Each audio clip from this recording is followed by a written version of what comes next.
அப்பதா சமையல் வாசருக்கு வணக்கம்ப்பா. இன்னைக்கு ஒரு முக்கியமான மருந்து பத்தி தான் உங்களுக்கு சொல்ல போறேன். அதாவது இந்த பாருங்க, தட்டில் என்ன எடுத்துச்சு பார்த்தீங்களா, வெத்தலையும் இந்த கிணத்துக்குள்ள பாருங்க என்ன இருக்குன்னு பாருங்க. இது வந்து கட்டி பெருங்காயம் சொல்லுவாங்க, கடைகளில் கிடைக்கும். இதுவே வந்து பெரிய கட்டியாகவும் கிடைக்கும். இது வந்து துண்டு துண்டாக வெட்டின கட்டி பெருங்காயம். இதை வச்சு நம்மளுக்கு இந்த மாதவிடாய் நேரத்தில் பெண்களுக்கு உண்டான வயிற்று வலியை எப்படி நம்ம தீர்த்துக்கிறது, நம்மளுக்கு வந்து அது எப்படி சௌரியம் பண்ணுறது, அதை பற்றி தான் ஒரு ஹோம் ரெமடி. நான் ஏற்கனவே மாதவிடாய் பற்றி பெண்களுக்கு உள்ள வலிக்கான நிவாரணமாக நிறைய மருந்து டிப்ஸ் கொடுத்துருக்கேன். அதுவும் நல்ல மருந்து டிப்ஸ் தான், சூப்பராக கேட்கறத நீங்கள் பயனடைஞ்சிருப்பீங்க, எனக்கு கமெண்ட்ஸ் பண்ணியிருக்கீங்க. அதோட இன்னும் ஒரு மருந்து உங்களுக்கு வந்து குறிப்பு தரதுக்கு தான் நான் அன்றைக்கி பேசிகிட்டு இருக்கேன். பாருங்கப்பா, இந்த மாதிரி வெத்தலை வந்து எல்லா இடத்துலையும் கிடைக்கும். 3 வெத்தலையோ, ஒரு 3 வெத்தலை மருந்துங்கும் போது ஒரு 3 வெத்தலை அது நல்லது. இது என்ன செய்யணும், இந்த காம்பை மட்டும் இப்படி கிள்ளிடணும். மேலே ஆளுகள் இருக்கும்ல, அதனால் இந்த முனியும் இப்படி கிள்ளிடுங்கப்பா. இந்த கிள்ளிட்டு என்ன செய்யணும், இந்த வெத்தலையை பின்புறமாக திறந்து பார்க்கணும், பூச்சி கீச்சி இருக்கான்னு பார்க்கணும். இதெல்லாம் என்ன சின்ன வெற்றிலையில் வரைக்கும் பூச்சி இருந்துச்சுன்னா அது வந்து வேறு ஏதாச்சும் பிரச்சனை கொண்டு விட்டுரும். அதனால் இந்த மாதிரி இப்போ எடுத்துட்டு தண்ணியில் நல்லா கழுவிடுங்க. கழுவிட்டு இந்த வெத்தலையில் இந்த ஒரு கட்டி பெருங்காயம் இந்த சைஸ் போதும். இந்த பாருங்க, இந்த கட்டி பெருங்காயத்தை இதில் வச்சு இது கூட கல்லுப்பு வச்சுக்கணும்.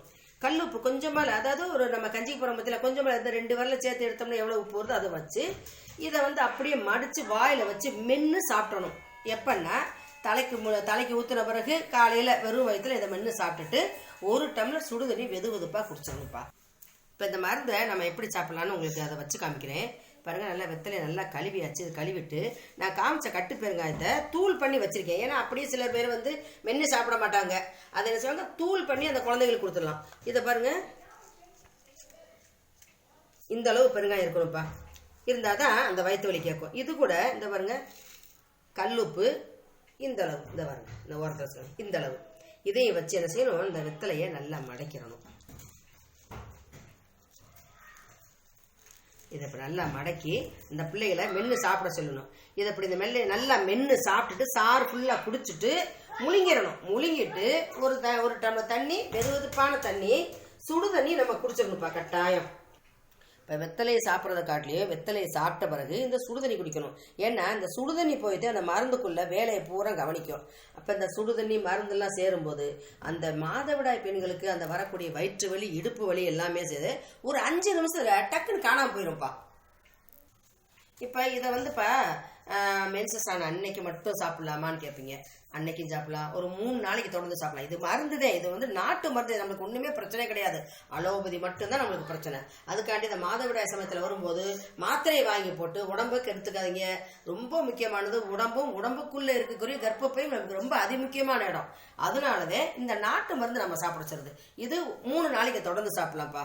இது மாதிரி நான் ஹோம் ரெமடியில் சொல்லியிருக்கேன். மோர் குடிக்கலாம்னு சொல்லியிருக்கேன், மோரில் வெந்தயம் போட்டு குடிக்கலாம்னு சொல்லியிருக்கேன், நிறைய சொல்லியிருக்கேன் வீடியோவில். அது சாப்பிடும்போது இது சாப்பிடலாமா இருக்கேன். நான் சொன்னது எல்லாமே நாட்டு மருந்து, இயற்கை மருந்து சொல்லியிருக்கேன். ஒன்றுக்கு இருந்தாலும் இருந்தாலும் அது எந்த பிரச்சனை உண்டு பண்ணாது. அதனால மோர் சாப்பிடும்போது வெந்தயம் சாப்பிடும்போது இதையும் சாப்பிடலாம். இது சாப்பிட்டுட்டு மோர் சாப்பிடலாம், வெந்தயம் சாப்பிடலாம், எந்த பிரச்சனை ஆகுது. மேலும் மேலும் உங்களுக்கு வயிற்றுக்கு வந்து குளிர்ச்சியத்தையும் தரும், வாயு தொல்லையா இருந்தாலும் நீங்கிரும். அதனால தயக்கம் இல்லாமல் நீங்க எல்லாருமே சாப்பிடலாம்ப்பா. இது தலை குளிச்சன்னைக்கு வெறும் வயிற்றுல சாப்பிடுறது ரொம்ப சால சிறந்ததுப்பா. இந்த மாதிரி செஞ்சு சாப்பிடுங்க, வயிற்று வலி இல்லாமல் போயிடும். தெரியாதவங்களுக்கு மற்றவங்களுக்கு ஷேர் பண்ணிருங்க. மறக்காம அப்பத்தா சமையல் சேனலுக்கு வந்து சப்ஸ்கிரைப் பண்ணிருங்கப்பா. நன்றி, வணக்கம்.